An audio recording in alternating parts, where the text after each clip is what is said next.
নমস্কার, এমইউ কিচেনে সবাইকে স্বাগতম। চলে এসেছি নতুন একটি ভিডিও নিয়ে। বন্ধুরা অবশ্যই ভিডিও দেখতে শুরু করে লাইক করে, কমেন্ট করে, শেয়ার করে, সাবস্ক্রাইব করে পাশে থাকবেন। আর অবশ্যই ভিডিওটা পুরোটা দেখবেন। আজ বানাচ্ছি পালং দিয়ে পকোড়া। এখানে দেখুন পেঁয়াজ কুচি, লঙ্কা কুচি আর পালং পাতাটা আমি কিন্তু ধুয়ে একটু বড় বড় করে কেটে নিয়েছি। আর এখানে দেখুন বন্ধুরা, আরও একটু সুস্বাদু করার জন্য পকোড়াটা তার মধ্যে দিয়ে দিলাম বাঁধাকপি। ঠিক আছে, ভেতরের একটু কচি অংশটা আমি কেটেছি, ওটাই কিন্তু দিয়েছি। মনোযোগ সহকারে ভিডিওটা দেখবেন আর পকোড়াটা কেমন লাগলো অবশ্যই কিন্তু বলবেন।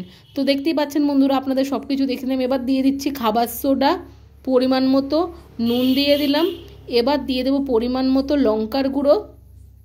আর এবার একটু দিয়ে দেবো সামান্য পরিমাণ কিন্তু হলুদ দেবো, কারণ এখানে শাক রয়েছে আর শাকের মধ্যে বন্ধুরা একটু হলুদ দিয়ে খেতে হয়। তার থেকেও বড় কথা, বাঁধাকপি হলো সবজি, তার জন্য কিন্তু আমরা অবশ্যই হলুদ ব্যবহার করব। সব কিছু দিয়ে ভালো মতো কিন্তু হাত দিয়ে কিন্তু মিশিয়ে নিয়ে মাখতে হবে। ঠিক আছে, দেখুন সব কিছু কিন্তু খুব সুন্দর করে মিশিয়ে নিচ্ছি। কে কে এরকম শীতের দিনে পকোড়া খেতে ভালোবাসেন অবশ্যই কিন্তু বলবেন।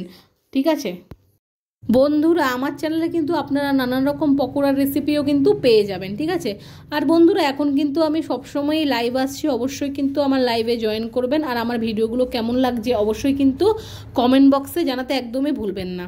ঠিক আছে, এবারে সামান্য পরিমাণ জল দেবো বন্ধুরা। জল দিয়ে কিন্তু ভালো মতো এই পকোড়ার যে ব্যাটারটা সব কিছু মিশিয়ে বানাবো, ভালো মতো কিন্তু মেখে তৈরি করে নেব। ঠিক আছে, এই দেখুন আমি জল দিয়ে কিন্তু ভালো মতো সব কিছু মিশিয়ে নিচ্ছি। আপনারা চাইলে শুধু পালংয়ের পকোড়াও বানাতে পারেন। আমার চ্যানেলে কিন্তু বন্ধুরা পালং পকোড়া, ধনেপাতার পকোড়া, সব ধরনের পকোড়া কিন্তু আপলোড করা আছে। আপনারা চাইলে অবশ্যই চ্যানেলে ভিজিট করে কিন্তু একদমই দেখতে ভুলবেন না। দেখুন সব কিছু দিয়ে কিন্তু ভালো মতো কিন্তু মিশিয়ে নিচ্ছি। যতক্ষণ না পর্যন্ত ব্যাটারটা সুন্দর করে তৈরি হচ্ছে ততক্ষণ পর্যন্ত জল দিয়ে অল্প অল্প করে ভালো মতো কিন্তু মেখে নিচ্ছি। ঠিক আছে, এই দেখুন। আর বন্ধুরা, আপনাদের শীতকাল পছন্দ না গরমকাল পছন্দ অবশ্যই কিন্তু কমেন্ট বক্সে জানাতে একদমই কিন্তু ভুলবেন না। আর আপনারা কে কোথা থেকে আমার ভিডিও দেখছেন অবশ্যই সেটাও কমেন্ট করে জানাবেন। আর বন্ধুরা, এই পকোড়াটা এতটাই সুস্বাদু যে বড় থেকে ছোট সবাই পছন্দ করবে। যদি কেউ পালং শাক পছন্দ না করেন তবে কিন্তু এইভাবে কিন্তু পকোড়া করেও খেতে পারেন। ঠিক আছে, আর বাচ্চাদের জন্য যদি করেন তাহলে কিন্তু লঙ্কাটা স্কিপ করবেন, তাহলেই কিন্তু বিনা ঝালে তৈরি হয়ে যাবে এই পকোড়া।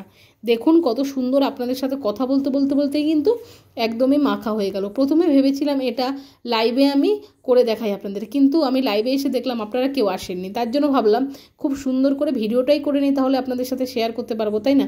এই দেখুন মাখা কমপ্লিট। এবারে কিন্তু একটু উঠিয়ে আপনাদেরকে দেখাচ্ছি, তারপর কিন্তু কড়াইতে দিয়ে ভালো মতো সুন্দর করে কিন্তু পকোড়াটা ভেজে নেব। এই দেখুন একদম মাখা কমপ্লিট হয়ে গেছে, সব কিছু কত সুন্দর লাগছে দেখতে। এই দেখুন আপনাদেরকে দেখিয়েও দিলাম, আর একবার ঠিকঠাক করে নিচ্ছি একটু। এই যে কাছ থেকে দেখিয়ে দিচ্ছি, চলুন। এবারে কড়াইতে কিন্তু সানফ্লাওয়ার তেল গরম করে নিয়েছি। এই দেখুন, না না বন্ধুরা, সানফ্লাওয়ার তেল নয়, এটা রাইস ব্র্যান তেল, ভুল করে সানফ্লাওয়ার তেল বলে দিয়েছিলাম। ঠিক আছে, এখানে দেখুন আমি দিয়ে দিচ্ছি এক এক করে পকোড়ার আকারে তেলের মধ্যে। ঠিক আছে, আমি মাঝে মধ্যে কিন্তু তেলটা বলতে একটু গন্ডগোল করি। ঠিক আছে, মানে যেরকম সানফ্লাওয়ার জায়গায় আমি মানে রাইস ব্র্যানের জায়গায় সানফ্লাওয়ার বলে দিয়েছিলাম। এর আগেও একদিন কিন্তু আমি ফ্রাইড রাইস আপলোড করেছিলাম, আমি সর্ষের তেল বলেছিলাম, সেটা রাইস ব্র্যান তেল ছিল। গাজর আর ক্যাপসিকাম ভাজা হয়েছিল, তার জন্য তেলটার কালার ওরকম সর্ষের তেলের মতো হয়ে গেছিলো।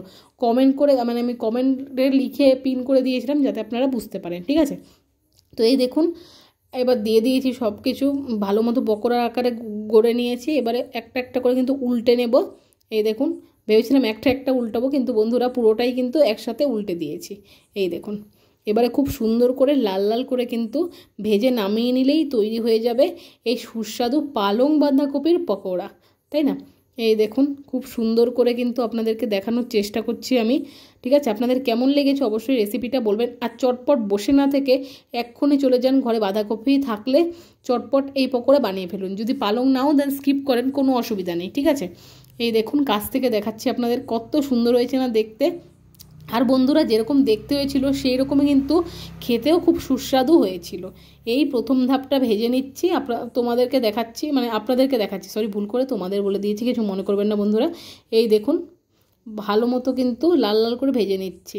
এই পকোড়া কিন্তু ছোট থেকে বড় সবাই খেতে পারবে। এই দেখুন ভাজা কমপ্লিট, এবারে কিন্তু নামিয়ে নিচ্ছি থালার মধ্যে। এই দেখুন এবারে দ্বিতীয় ধাপেরগুলোও কিন্তু ভেজে আপনাদেরকে একদম যেমন করে করেছিলাম ওইভাবেই দেখিয়ে দেবো। এই দেখুন দুবারে ভাজছি। আপনাদের কাছে যদি ফ্রাইং প্যান থাকে, মানে ফ্রাইং প্যান বলতে ননস্টিকের ফ্রাইং প্যান বা ননস্টিকের তাওয়া থাকে, তাহলে কিন্তু তাওয়ার মধ্যেও টিকিয়ার আকারেও আপনারা করে নিতে পারেন, ঠিক আছে। এই দেখুন সবগুলো আবারও দিয়ে দিচ্ছি একদম খুব সুন্দর করে। এগুলোও কিন্তু লাল লাল করে ভেজে নামিয়ে নেব। এই যে সবগুলো দেওয়া কমপ্লিট। এবারে কিন্তু উল্টে নিলেই কিন্তু উপরের ধাপ মানে দ্বিতীয় ধাপটাও ভাজা হয়ে যাবে। এই দেখুন কত সুন্দর লাগছে না দেখতে। অবশ্যই কমেন্ট করবেন কিন্তু কেমন হয়েছে পকোড়াগুলো দেখতে। এই দেখুন উল্টে নিলাম। এবার কিন্তু ভালো মতো এগুলোও লাল লাল করে ভেজে নিলেই তৈরি হয়ে যাবে এই ক্রিস্পি ক্রিস্পি সুন্দর পালং আর বাঁধাকপি দিয়ে পকোড়া। এই দেখুন চলুন এবারে ভালো মতো ভেজে নিচ্ছি। এই দেখুন ভাজা কমপ্লিট হয়ে গেছে। এবারে কিন্তু একইভাবে ওই থালার মধ্যে আবারও আমি নামিয়ে নেব। এই দেখুন তেল থেকে ছেঁকে খুব সুন্দর করে কিন্তু তুলে নিচ্ছে ওই থালার মধ্যে, যেখানে আগের ধাপেরগুলো তুলেছিলাম। দেখুন বন্ধুরা প্রত্যেকটা পকোড়া কত সুন্দর লাল লাল আর মুচমুচে হয়েছে। আমার ভিডিও যদি আপনাদের ভালো লাগে অবশ্যই কিন্তু লাইক কমেন্ট শেয়ার সাবস্ক্রাইব করে পাশে থাকবেন। আর চ্যানেলে নতুন হয়ে থাকলে অবশ্যই সাবস্ক্রাইব করবেন।